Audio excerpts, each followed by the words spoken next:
Se configura un nuevo golpe al presidente de la República, Gustavo Petro, por parte de estas altas cortes totalmente permeadas por la corrupción, por el uribismo. Hablamos específicamente de Jorge Enrique Ibáñez, que de manera directa, clara y consistente pide tumbar la reforma pensional del presidente de la República, Gustavo Petro. Y ante ello responde Armando Benedetti: golpe de Estado. Resulta que ahora el líder de la oposición, magistrado Ibáñez, sabe más de la ley quinta que quien fue por más de una década secretario del Congreso, Gregorio El Hach, hoy procurador. Hasta pasa por encima del Congreso una sola persona. Y miren esto, cómo las altas esferas llenas de uribistas arman los diferentes planes golpistas, ahora beneficiando a todo el uribismo. Y miren lo que viene sucediendo. Ponencia de Ibáñez pide tumbar la pensional aferrándose supuestamente a minucias. ¿Y qué es lo que pasa? Pues miremos lo siguiente. Miren esto, la silla vacía revela la ponencia radicada por el magistrado y presidente de la Corte. Estas altas cortes llenas de uribistas. Jorge Enrique Ibáñez, con la que pide otra vez tumbar la reforma pensional del gobierno de Gustavo Petro. Argumenta que la Cámara de Representantes no cumplió con la subsanación del trámite como había ordenado la Corte en junio pasado. Esta será la posición con la que iniciará la discusión en las próximas semanas. Se dará en la sala plena de 9 magistrados, aunque hay debate si uno está inhabilitado. Pues yo creo que en este caso debe ser Camargo. La ponencia de Ibáñez debe ser aprobada por una mayoría para tener efecto.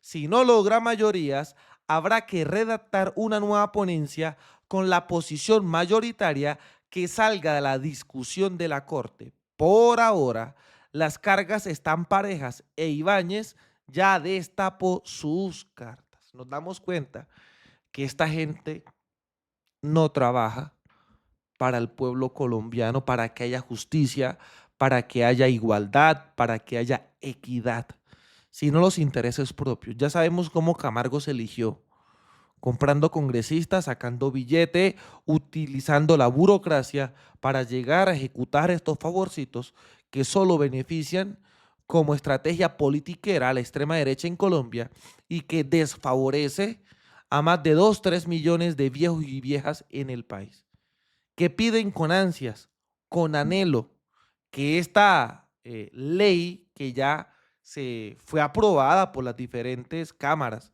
o sea, Cámara de Representantes y Senado, llegue a la Corte ahora y la frene de manera directa. Es que ni siquiera se sonrojan, son unos cínicos.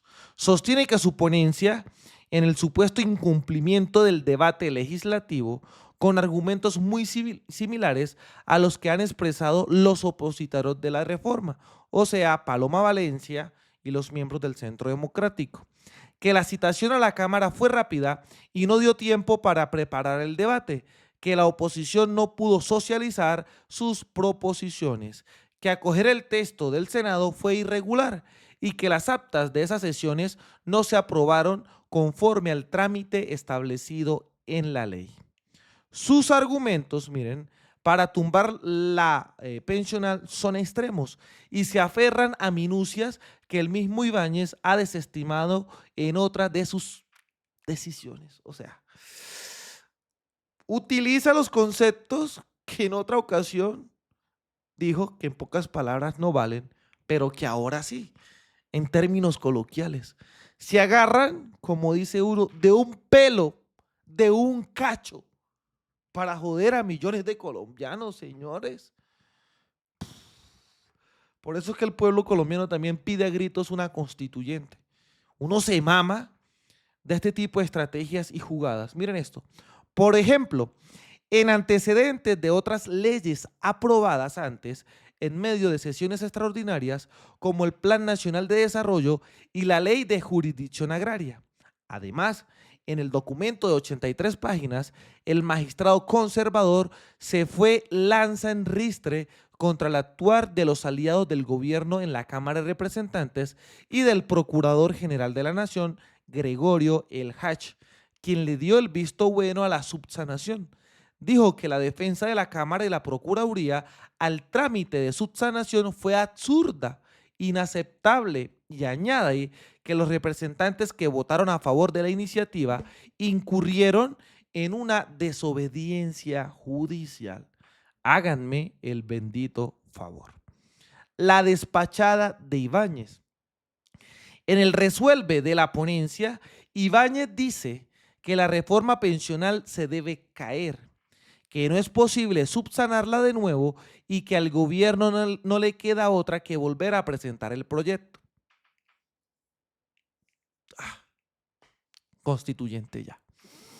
Las 83 páginas del documento hace un recuento del trámite legislativo del proyecto. Pondera los argumentos de la senadora Paloma Valencia y de otros congresistas opositores que también demandaron la ley y luego entra a definir los vicios que al entender de Ibáñez tumban la reforma. Bendito favor.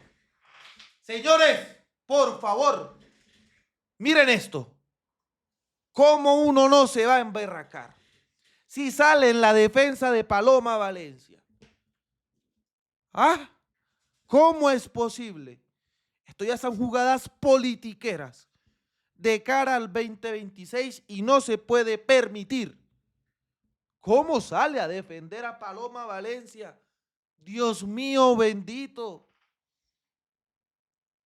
Se está yendo en contra de los argumentos de la misma Cámara de Representantes, del mismo Procurador General Gregorio El Hach. Y llega a ponderar a Paloma Valencia. Y a cada uno de estos miembros de la extrema derecha que realizaron la demanda. Por favor, señores. Miren esto. Lo primero que cuestiona Ibáñez es que entre el decreto con el que el gobierno convocó a la Cámara de Representantes a sesiones extraordinarias y a la citación de la Cámara para sesiones no pasó un día. Según él, eso violó el principio de publicidad. De verdad que estoy bastante alterado.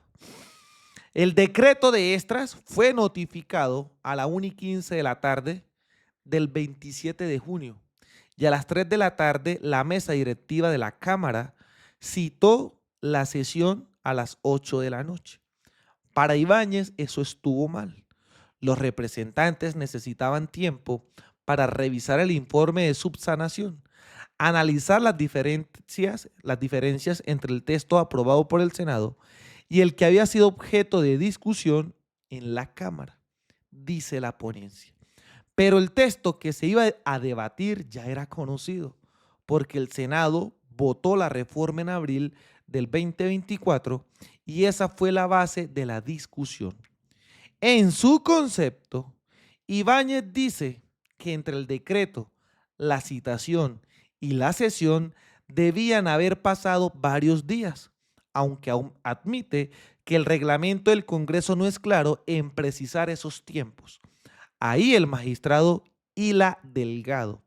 Hay antecedentes de convocatorias a sesiones extraordinarias que se hacen en un mismo día o de uno para otro con pocas horas de diferencia. Dios mío. Por ejemplo, el 16 de diciembre del año 2019, el gobierno de Iván Duque citó al Congreso a sesiones extras para el 17 de diciembre. La sesión del Senado para cumplir esa orden fue citada a las 0:05 de la mañana. Esa madrugada el Senado votó una ley de financiamiento pedida por Duque. La Cámara de Representantes hizo lo mismo horas después de ese 17 de diciembre. Esa tributaria superó su examen de constitucionalidad y ahora porque es Petro, no. Ahora porque es Petro, no. No, no, señores. Otro caso. El 6 de marzo del 2017, el gobierno de Juan Manuel Santos citó a horas extras al Congreso el 7 de marzo para votar leyes del Acuerdo de La Habana. Incluso hay antecedentes en este gobierno. El 6 de febrero del 2023, Gustavo Petro citó al Congreso a horas extras ese 6 de febrero para votar el Plan Nacional de Desarrollo. Además de la queja por la citación, Ibáñez plantea que esa sesión del 27 de junio fue irregular porque solo hubo 62 representantes asistentes. Esa sesión fue citada para anunciar que se iba a debatir una nueva reforma pensional por orden de la Corte Constitucional. La discusión ahí se centra en si debía haber o no mayoría para hacer el anuncio del proyecto para la sesión siguiente. En la Cámara, esa mayoría es de 94 representantes, porque hay 186 sillas. Para Ibáñez, igual que para la oposición, sí era obligatorio tener ese día la mayoría absoluta. Con solo esos representantes presentes, no existía el quórum necesario para adoptar decisiones válidas como la aprobación del orden del día, dice esa ponencia. En tesis es debatible. El procurador Gregorio El Hach, que viene de liderar las minucias, en este caso legislativas en el Congreso, como secretario del Senado, desestimó ese argumento. El quórum decisorio exigido para la aprobación de las actas está determinado con base en aquellos representantes que efectivamente participaron de las sesiones. En dicha sesión participaron un total de 79 representantes, por lo que el quórum decisorio era igual a 40 argumentos. Héctor Riveros, abogado constitucionalista, también considera que la discusión sobre el quórum de la sesión del anuncio, además de ser formalista, es obvia. El anuncio no es una cosa que se apruebe, porque su propósito es decirle a los congresistas que estén pilas para los debates que vienen. Por eso, evidentemente, no requiere de un quórum decisorio de toda la Cámara, porque ahí no se está decidiendo nada. Miren eso. El quid del asunto también está si en la Cámara estaba obligada a citar esa sesión únicamente para hacer el anuncio del proyecto o no, porque en citaciones a sesiones extraordinarias pasadas, tanto en Senado como en Cámara, arrancaban de una con el debate de los proyectos que habían sido encomendados por las extras del gobierno, es decir, con solo el decreto de extras, que debe decir desde cuándo hay sesiones y qué proyectos se deben debatir en ellas. Hay certeza de lo que se va a revisar. No, señores, de verdad que esto es increíble. La ponencia de Ibáñez también ataca a las mayorías, a la sesión del 28 de junio, donde finalmente la Cámara decidió otra vez acoger completo el texto de la reforma pensional aprobado en el Senado, sin entrar a discutir uno por uno los artículos y votarlos por separado. Esa sesión constituye el núcleo del problema, dice el magistrado. Señor, yo les digo algo, estoy por seguro que este señor termina su periodo en la Corte Constitucional y si está disponible, créanme que se va a hacer politiquería con Álvaro Uribe Vélez al Congreso de la República, siendo senador o representante de la Cámara. Y lo van a recibir con los brazos abiertos. Lo van a recibir con los brazos abiertos. Y es mamón ver cómo las mayorías en el Senado, ver cómo las mayorías en la Cámara de Representantes, siendo la democracia de este país, aprueban una reforma pensional. Incluso el mismo procurador general aprueba las diferentes subsanaciones. Y este señor es el que le pone las diferentes trabas y jugadas en una corte que nos hemos dado cuenta ya que es politiquera. Y la elección de Carlos Camargo quedó en evidencia. Ah, por favor, por favor. Yo No concibo este tipo de circunstancias. Hay vicios supuestamente de la oposición y todos están respaldados por Ibáñez. ¿Ah? O sea, todo lo que dice Catherine Miranda, Paloma Valencia y la extrema derecha tienen razón. Por favor, por favor. Es increíble. Así que, señores, este personajillo no puede no podemos permitir que siga en este tipo de trabajos. Por favor. Uno se mama, uno se mama, uno se mama. Y hay muchas jugadas, miren, desde las actas que pide, porque le pidió 3 veces a la Cámara de Representantes que informaran sobre la aprobación de las actas de las sesiones del 27 y 28 de junio.